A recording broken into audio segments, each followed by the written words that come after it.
ഈശോയിൽ സ്നേഹമുള്ളവരെ, ഇന്നത്തെ ഒരു കൊച്ചു വീഡിയോയാണ്. നിങ്ങൾ ശ്രദ്ധയോടെ അത് കേൾക്കണം.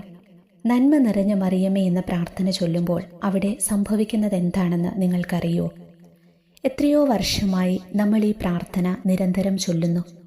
പലപ്പോഴും യാന്ത്രികമായിട്ടാണ് പലരെ സംബന്ധിച്ചിടത്തോളം ആ പ്രാർത്ഥന ചൊല്ലുന്നത്.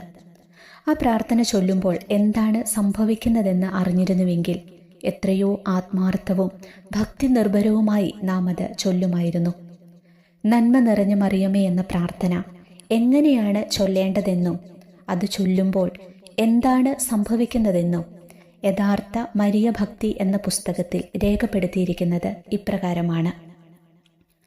നന്മ നിറഞ്ഞ മറിയമേ എന്ന പ്രാർത്ഥന ശ്രദ്ധയോടും ഭക്തിയോടും വിനയത്തോടും കൂടി ചൊല്ലുമ്പോൾ അത് പിശാചിനെ പലായനം ചെയ്യിക്കുന്ന ശത്രുവും അവനെ ഇടിച്ചു പൊടിക്കുന്ന കൂടവുമാണ്. കേട്ടോ?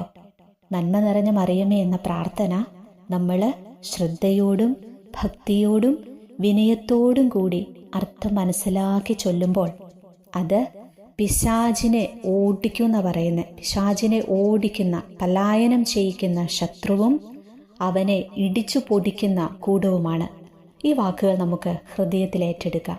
ഇനി നന്മ നിറഞ്ഞ മറിയമേ ചൊല്ലുമ്പോൾ നമുക്ക് കൂടുതൽ ഭക്തിയാവാം, ശ്രദ്ധയാവാം, വിനയമാവാം. അപ്പോൾ തീർച്ചയായും സാത്താൻ പലായനം ചെയ്യും, ഉറപ്പ്. നമുക്ക് പ്രാർത്ഥിക്കാം. നന്മ നിറഞ്ഞ മറിയമേ, നിനക്ക് സ്തുതി. കർത്താവ് അങ്ങയോട് കൂടെ, സ്ത്രീകളിൽ അങ്ങ് അനുഗ്രഹിക്കപ്പെട്ടവളാകുന്നു. അങ്ങയുടെ ഉദരത്തിൻ ഫലമായി ഈശോ അനുഗ്രഹിക്കപ്പെട്ടവനാകുന്നു.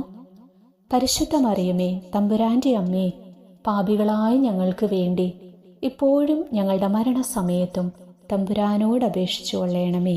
ആമേൻ.